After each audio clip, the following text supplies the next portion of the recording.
Welcome to the Positive Pants Podcast. Mindset, motivation, and inspiration to help you find your positive pants. Let go of negative thinking and stop living for the weekend.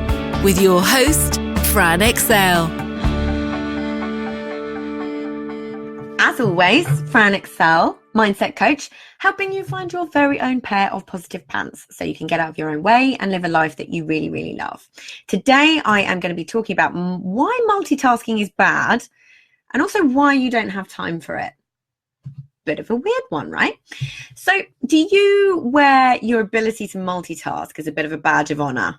Be honest, because I do. I always used to. Today, in fact, I said multitasking is my middle name, and I know how bad it is, but yet sometimes we fall into the trap. But if you wear that badge of honor of multitasking, you always still feel a little bit like you're spinning your wheels and not actually getting enough done. So you might actually be surprised to hear that it is actually really bad for your brain in the short term, and even your health in the long term. It makes tasks take longer than they should. Yeah, you literally get less done when you multitask. It's bonkers. Your productivity goes around by about 40%. Okay, so the thing is you're not actually even multitasking at all. You are constantly context switching, which means it will take the brain some time to catch up every single time you switch between the different tasks that you're doing. So your short-term memory can only hold around 5 to 9 different things at once. It's only got a limited capacity for what it can hold. So sometimes you'll get that feeling of knowing you were just about to do something and then you have absolutely no clue what it was. Often it's because you're giving your brain too much to deal with at once, and it gets this sensory overload and just cannot physically contain all the things that you're trying to put in there. So another way to think of this is, have you ever read a book and tried to watch TV at the same time, or listen to an audio book whilst you're checking Facebook? You've done all these things and yet you cannot remember anything that you've just read or seen. Yeah, that is why it's a problem. It also stops you getting into flow, which, if you're not sure what that is, it's that moment where you're on a roll and time seems to just whiz by because you're just so in the zone, which means it takes so much more brain energy, and you actually have, and you only have so much in a day. So really it needs to be used wisely. It's a precious commodity. But the annoying thing is, however, is that our brains actively reward us for doing this. So it gives us a little hit of dopamine every time we send an email or complete a task, but it actually actively stops us getting the big stuff done because we're focusing on all the little irrelevant tasks, because we're like, oh, we can get loads of those done. So your brain's like, do that, because I'm going to reward you with a bit of dopamine every single time you do it. So you really have to be aware of this in order to stop yourself from doing it. So you do need to have some discipline.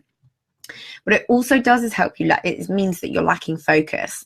So the conscious brain can only focus on one thing at a time without compromising on what we're working on. So it is actually a myth that we're great multitaskers. We are to an extent, but that really doesn't mean it's good for us or that we should do it unless we have to.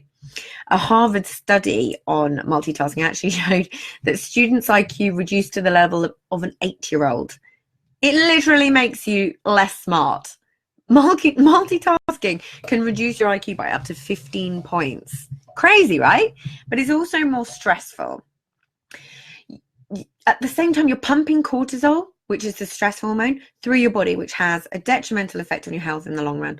So things like depression, weight gain, decreased heart health, increased blood pressure, all the really small stuff that's not really that bothersome.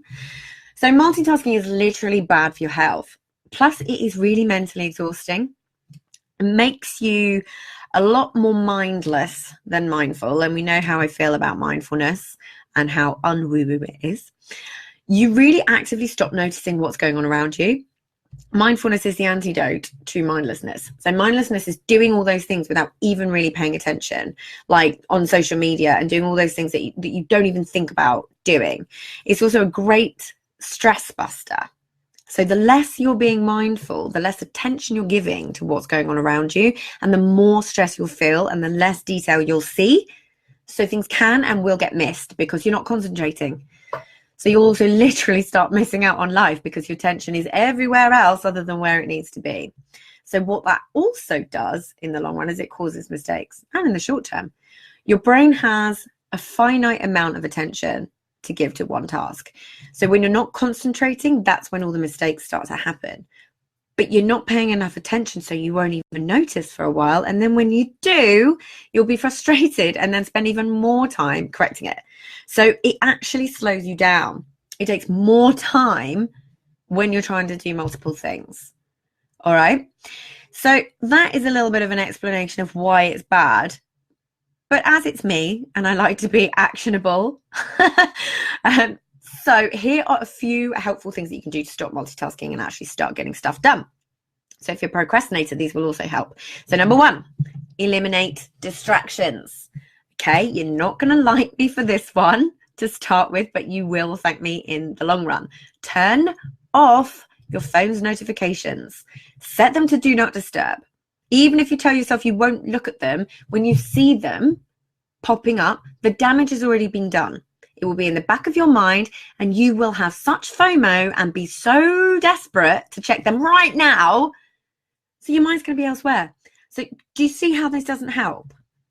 It's great saying, I'm not going to look at them. I'm not going to look at them. But don't make it hard for yourself because your brain is going to want to look at them. Social media gives you a dopamine hit. You know, these notifications and likes and comments and all these different things give you those same dopamine hits. So your brain's going to be like, oh, look over there. You want to do it. You know you want to do it. What if you're missing out on something huge right now? All of that sort of stuff. I have at certain times that my phone is set to do not disturb specifically for this. My phone's set to do not disturb now. You know, trying to do a recording for you, and I'm constantly having Instagram notifications and Facebook notifications and email notifications. I'm not going to be concentrating on what I'm doing. So I set it to do not disturb. Next one, shut down all your tabs. That's a massive one. Only have the tabs open on your computer that are actually necessary for the task at hand, or you will flip between them. Because again, notification. Don't do it to yourself. Email is such a time suck. But if you can actually set certain times of the day to check and respond to them, you will feel so much more productive and in control. If you need to buy some time and you're worrying about not getting back to someone straight away, put on an autoresponder that anyone who sends you an email will get, and then you can buy yourself some time. Just, you know, hey, thanks for getting in touch. I'll get back to you as soon as possible. Or I'm in a lot of meetings for the next couple of weeks. I'll come back to you as soon as I can. Anything along those lines. Just put a time limit on it if you like. I'll get back to you within 24 hours. I'll get back to you within 48 hours. Whatever is going to work for you to buy yourself that time and that mental energy and the peace of mind and permission to not check every 5 seconds.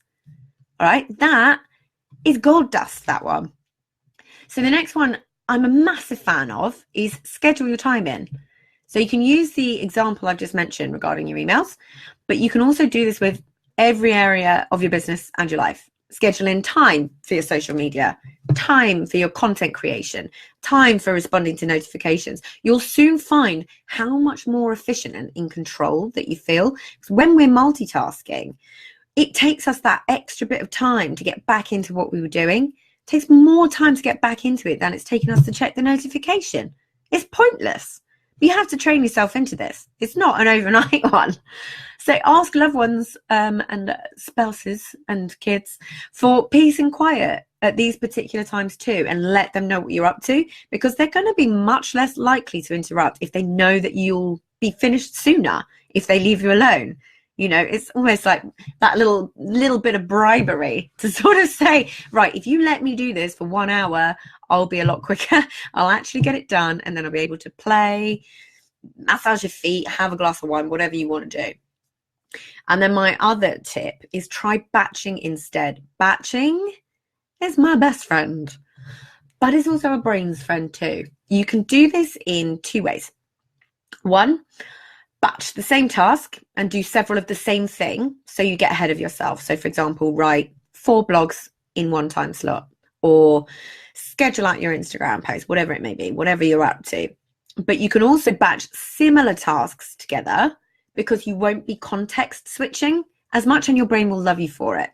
So I'm a massive batcher. I do it as much as I can. I batch my Instagram, my social posts, my emails, my blogs, all sorts of things. You name it, I'll try and batch it. I know how good it is for my brain. But I'll also batch things in my personal life too.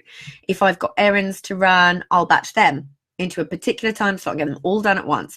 It is a great way to create more time in your life, and it gives you a huge amount of headspace back to you and a huge amount of energy back, because when you're not multitasking, you're not using as much mental energy and your brain isn't needing to use as much energy. So it's good for you all round.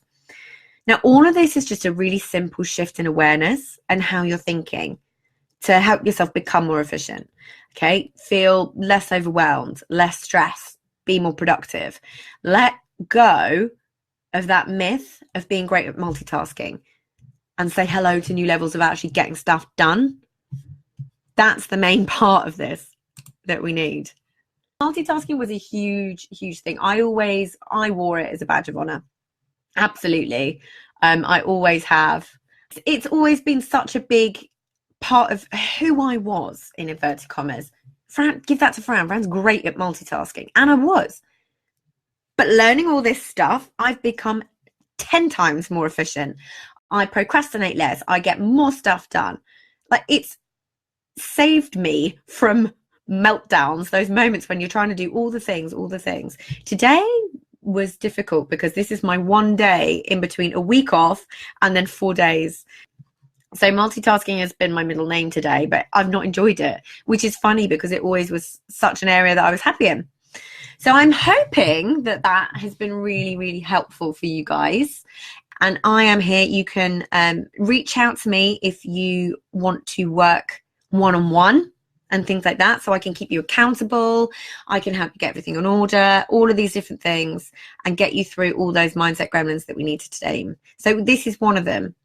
The myth of multitasking is actually a mindset gremlin, whether you think it or not.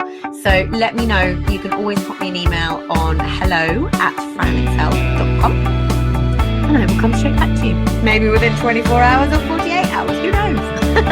But until then, I will see you next week, my loves.